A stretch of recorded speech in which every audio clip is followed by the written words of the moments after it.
What's up, everyone, and welcome to a very, very, very special episode of PWI Presents FaceTurn with Candace Cordelia.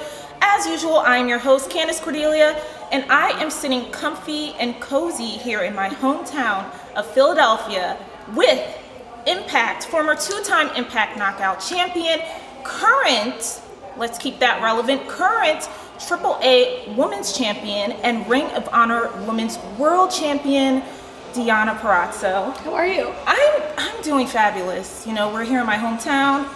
You're a Jersey girl. Hell yeah. You're here in Philadelphia. You guys are doing it up for Impact. So how are you doing? That's the real question. I'm good. It's and I've said it so many times over the last 2 days, but it's always so nice to come back home. Obviously, being from Jersey, I spent so much time in Philly and Connecticut, Massachusetts, all the places. Just that's where I consider my home of wrestling. You know, I did so much on the East Coast, so it's always nice to come back. I love it. And we love having you here in Philadelphia. I understand you all are doing this media blitz in Philly, and you've gone up to the Rocky Steps. Yes. Talk to us about that, because I think people have this perception that the Rocky Steps are this momentous climb, 100 million steps up to the top, and then you do the whole Rocky stand. So what was that like for you? I definitely was one of those people when Ross asked me to do it, like, you know, I think it'd be really cool and good footage if we get you running, and I was like, yeah, but like, I just wrestled last weekend, I gotta wrestle next weekend, I don't really wanna like pull a quad, you know? But I did it, and we weren't gonna do it, and I was just like, no, screw it, we have to do it, we're here. And I was one of those people that you run up, it's like 3 or 4 steps, or sections, and then you come to like a platform, and I was like, oh, it's done. And then there's like 3 more levels of steps, but it was okay. It wasn't as bad as I thought it was gonna be. Okay, I like that. You know, we're here sitting with a professional wrestler, you know, so I would hope that you wouldn't get winded out. I don't think, I hope, right? So, you know what, there's so much to talk about besides the fact that Impact, you're having your Access TV tapings next weekend for the 18th and 19th in South Philly. I grew up in South Philly. I understand it's the South Philly Showdown. So talk to us about what that is going to be like. I understand there's going to be meet and greets and a lot of really cool things in store. Yeah, so we always have meet and greets. I don't know what night I will be meeting and greeting, but you'll just have to be there to find out. But yeah, I'm excited because the Champ Challenge rolls through South Philly next weekend, and we never know who's going to show up. Look, we gotta get into the Champ Challenge because I love this. I was watching Impact last night, and it's getting spicy. Now we're heading into your defending your titles, AAA and ROH, next week against Giselle Shaw and also Lady Frost. There's gonna be a triple threat, and when I saw it on television, I was like, This is a lot. This is really we're amping it up. So talk to us about that, because you have history with both women. Yeah, you know what? They want to bicker like children, and mom's gonna have to come in and treat them like children, right? That's what it feels like. And you know what? I'm the Virtuosa. I own the spotlight. Giselle likes to steal the spotlight. She's done it from Lady Frost since her debut. Talks about how she's the quintessential diva, and her and Lady Frost have kind of gone tit for tat, right? They each have a win over each other, but you know what? I'm the Virtuosa, and I wouldn't put myself in a position that I didn't feel comfortable that I would come out with a victory. So I'm not all that worried. Mama's gonna show them that I own the spotlight of the Impact Wrestling Knockouts division. All right, that's what Mama said. You know, and another thing we have to get into, because I was hurt after I saw this, but not as hurt as our good sis Chelsea Green, right? So you kind of obliterated her wrist during Sacrifice, and that was really rough to see. We're pretty much heading into the road to rebellion, but you know, she's hanging in there, and this isn't the first time that we've seen her wrist injured. It looked pretty bad. So tell us about that and the aftermath of all of that, because that's that's your best friend right there. Chelsea and I obviously have such a long history in wrestling, in life. We spend pretty much every day together. And we kind of, coming out of NXT together, and our tag team didn't work out there, we made a pact with each other that we would go our separate ways when she came to Impact. We're not going to be a tag team. We're going to go and do whatever we need to do separately and not get in each other's way. Until she answered the Champ Challenge. So, you know, and it's like, okay, Chelsea, I didn't need to break your arm. She's clearly done that enough times herself. But I was also the person that was there offered to take her to the emergency room the first time she did it. Took her to her doctor's appointment. Changed the dressing on her gross infected arm. Like, I was there for her every step of the way. And, so it hurt me that I tried to help her, and obviously I didn't intentionally break her arm. When you step in the ring, that's my thing. So she knew what she was getting herself into, and I tried to show mercy and do the right thing and be a best friend to my best friend, but then she shoved me, and it was like, no, I am the Virtuosa. This is for my championship. All bets are off. Love ya, but love my championships more. And I thank you for clarifying the fact that you didn't do it intentionally, because, girl, there were people on Twitter that were scrolling through like, it looks like she did it intentionally. So you know what? And it's so funny because she is my best friend. So I think up until this point, I've wrestled 3 other times in the Champ Challenge. I have not had someone bring me to that level that Chelsea Green did, and be as tough of a competitor to me as Chelsea is. But she knows my every move the same way I know her every move. So I've never been put in my own Fujiwara armbar, and I think that when she reversed out of it and got me in it, it was like, oh crap, she knows me better than I know myself sometimes. And I definitely think a flip switched in my head, but again, I did try to be like, oh crap, are you okay? And I'd never want to intentionally hurt my best friend, but she didn't want my help. And at the end of the day, like, again, all's fair in love and war. It's my championships versus our friendship. And if that's where we are now, that's where we are.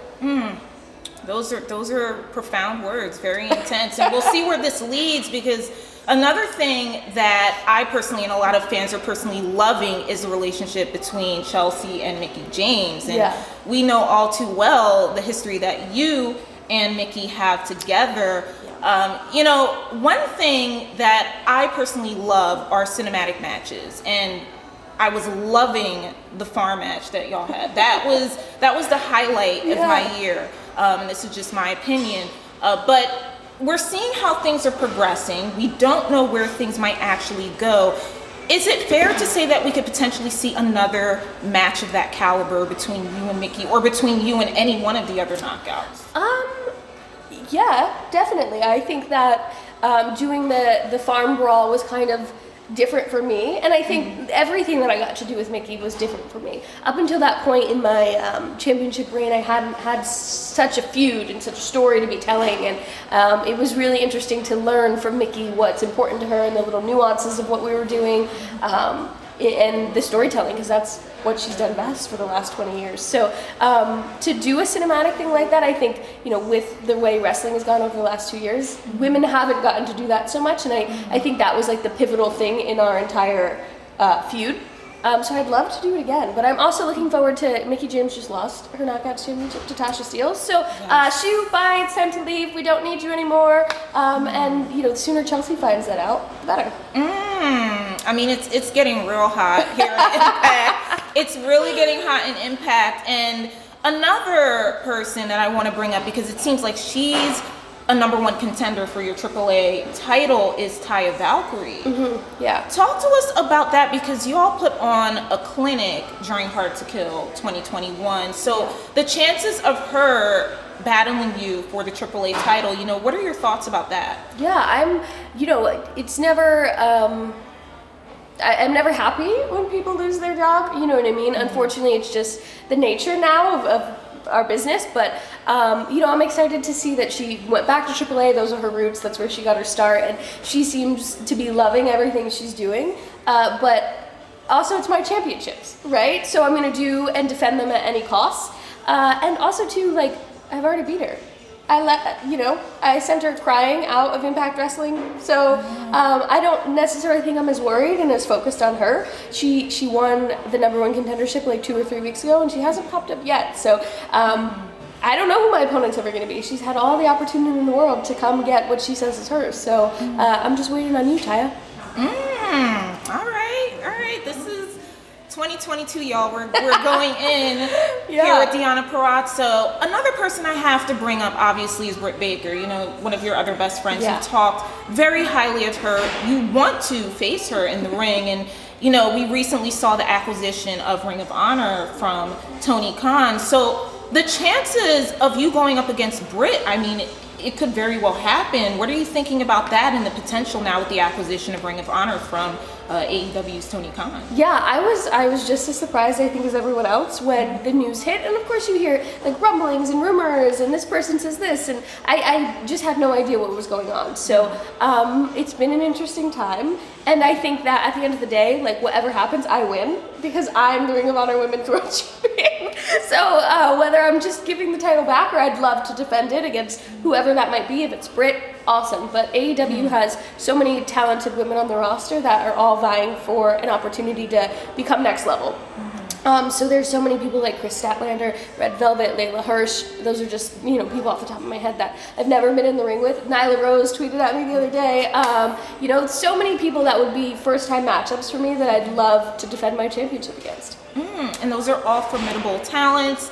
I would love to see it. I'm sure everyone watching would love to see those matchups happen.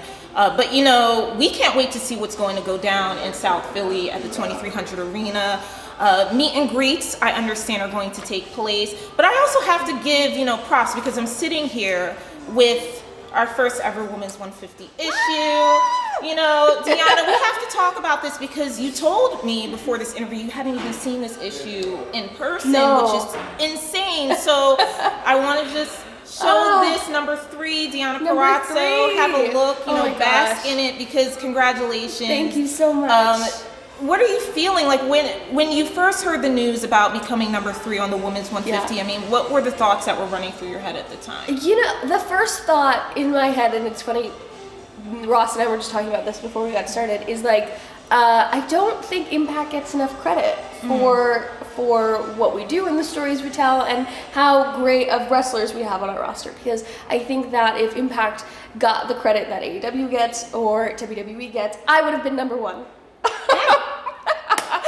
No, on a serious note, kind of serious note, because I was kind of serious, but, it's incredible because just the culmination of the last 2 years for me. I mean, if you look here, like in 2019, I was 85.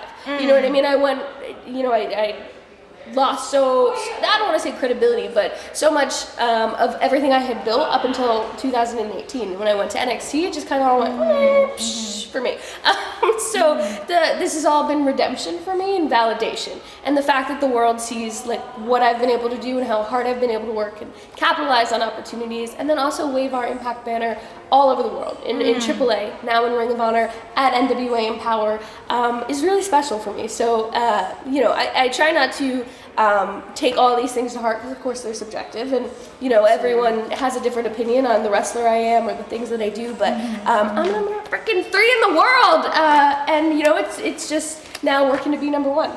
There it is. There it is. There it is. And I'm so glad that you're able to see this in person. Yeah. So I'm very happy of myself for bringing it to you Yes, because I had no so idea. much. And there's Britt Baker, There number 4. might be my bestie. In all her bloody glory.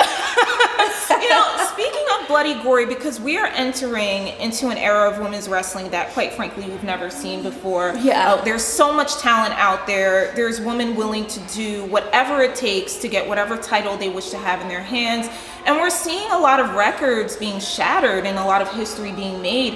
What does it feel to be a part of this right now? And where do you, quite frankly, see women's wrestling going into the future? Oh gosh, I have no idea where it goes in the future because right now it's so amazing.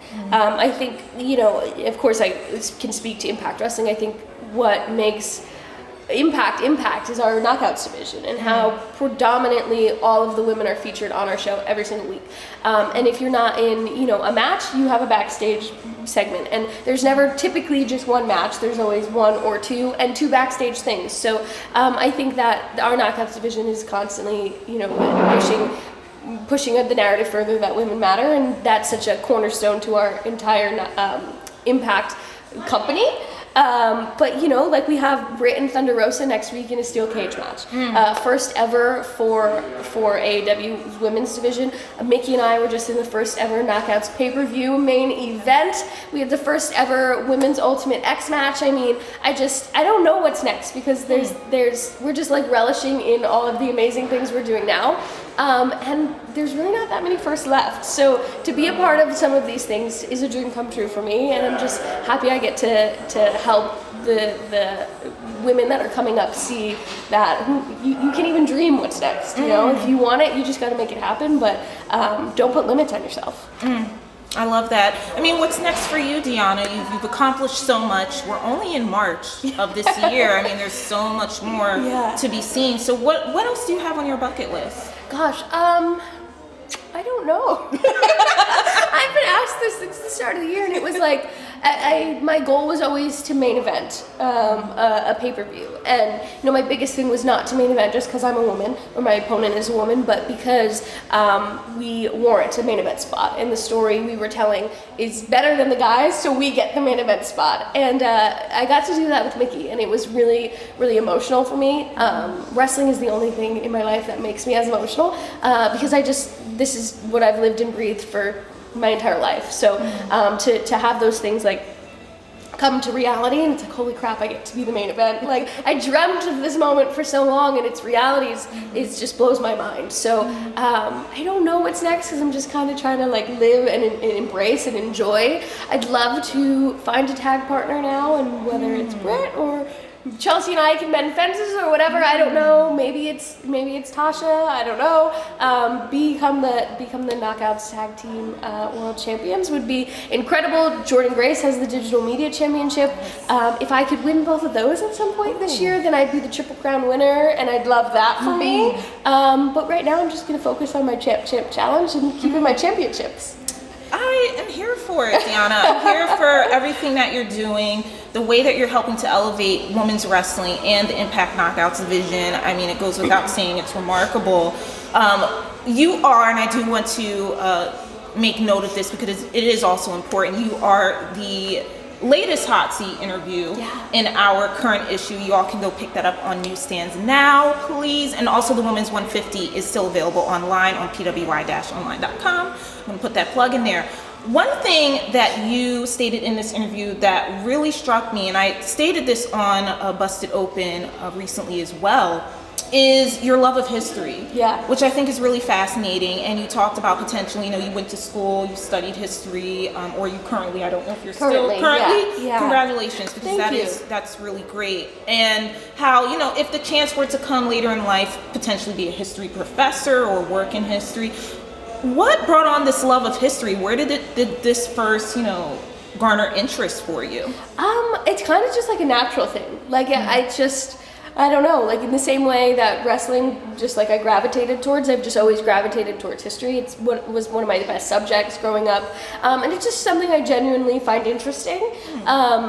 I don't know, it's funny, when I was in high school, like my friends would be like, write my paper and I'll pay you, and like things like that. And I've always just had so much fun like writing papers and doing the research. And I tried when I graduated to go to school for exercise science, and I tried to, I'm not good at the math things. So history and writing and reading is all natural to me. So when I went back to school, May of 2020, it was like, why am I going to struggle to try to be good at something when there's something I'm just naturally good at and something I naturally enjoy doing? So that's why I picked history. I'm about 8 months to a year out from my bachelor's degree. So yeah, I don't know. I just love it. And I think that the more you know about history, history, if you don't know it, it's bound to repeat itself, right? I really truly believe that in my real life and my wrestling life. Like, we can look back and, see the way things trend and see where it can go, and how can you stop that, or how can you, things like that. So I don't know, it's just always been a first love for me. What's your favorite time period of wrestling history? I go back and I watch a lot of like the World of Sport, Johnny Saint stuff. I really love that, especially right now with the Champ Challenge. I've really taken it as an opportunity to, because it's not so storyline driven, and we can really do the wrestles. So to take new techniques from Johnny Saint or from Fit Finley and incorporate those things in my matches and show people new techniques or things that I've had in my back pocket that I haven't had the opportunity to do, and just kind of reinvent myself a little bit. So those are what I really like. I was growing up in like the Attitude Era, so I didn't necessarily watch a lot of that live. So Steve always has me going back watching old Stone Cold and old Bret Hart and things that I maybe have seen 10 years ago when I first started wrestling, but rewatching it and getting ideas from that. Very fantastic. What is your favorite time period of history, of world history? Like JFK, Cold War. My dog's name is Fitzgerald because of JFK. That whole time period is so fascinating to me. Obviously, JFK was only president for a short amount of time, but he's still regarded today as like one of the greatest presidents we've had in the States. So I just think all of that's fascinating, and then how we navigated through the Cold War, and obviously what's going on in the world now kind of ties into that. So if I ever get to pick a paper topic, it's always JFK or the Cold War or the arms race and things like that. That's definitely my favorite time period.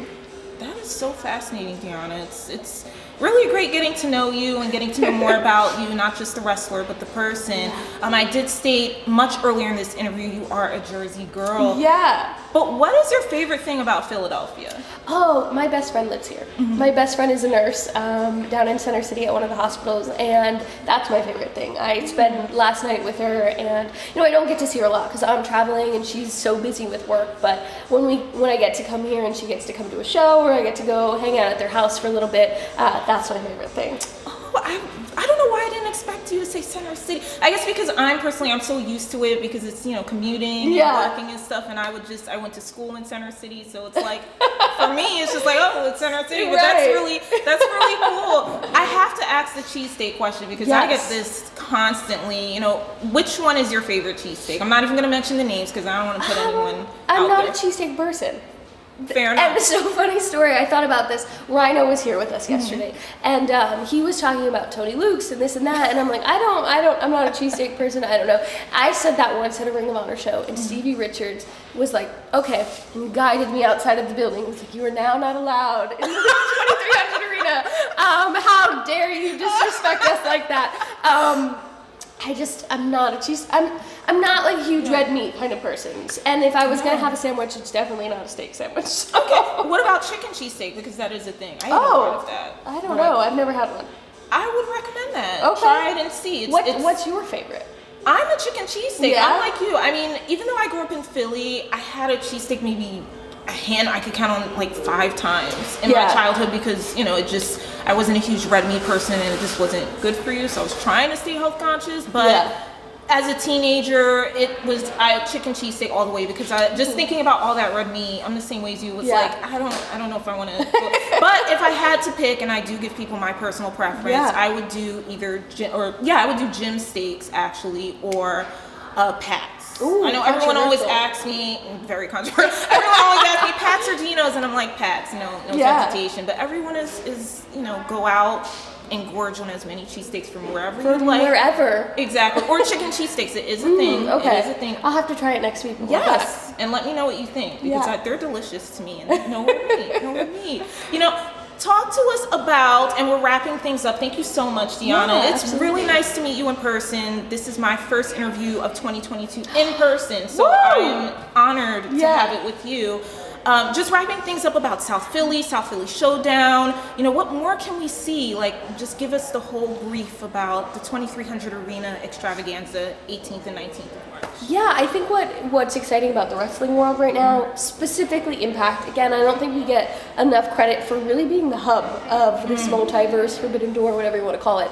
And Scott D'Amore has cultivated working relationships with AEW at the time, and now New Japan, and we just see AAA, Ring of Honor, like every company that exists, Impact is giving them the opportunity to have their top stars come in and wrestle our top stars, and I think that we've really been the hub of all of it. So what's interesting is we don't know who's ever going to show up. Jay White is constantly on Impact now. We are doing the multiverse of matches, WrestleMania weekend in Dallas, and we have our Impact show where we have Eddie representing Noah, and we have New Japan stars. So you never know. We had Miranda Alizé from Ring of Honor come in at No Surrender and challenge me. So it's always a surprise to see who's gonna come and where they're from. So I think that's what everyone can keep their eyes on, and what is making all of our Impact shows, whether it's Access TV or our Impact Plus pay-per-view specials, exciting. Thank you so much, Deonna. I'm excited to be here with you. I'm so excited to see what comes up next for you with your Champ Challenge Triple Threat happening next week on Impact Television. That's Access TV. Seriously, everyone, please check out everything Impact is doing. They're putting on fantastic shows each week. And if you are in the Philadelphia area, March 18th and 19th, you can go down to the 2300 Arena and see the South Philly Showdown, because as Deonna stated, you never know who is going to show up. Thank you, Deonna. It's a pleasure to meet you. Good luck being in Philly. I don't know why I said good luck, but I... You never know what happens in This is true. Maybe it was just a thing that happened. You never know what's going to happen in Philadelphia, but it's always sunny. So thank you so much. Thank you all, and make sure to go to pwi-online.com. You can find the Women's 150 issue, currently still on sale. Number 3, Deonna Purrazzo. Definitely check out our current issue, Hotseat interview, also with Deonna Purrazzo. Thank you all for watching another interview here on PWI Presents FaceTurn with Candace Cordelia. I'm your host, Candace, signing off. Until then, I'll see you later.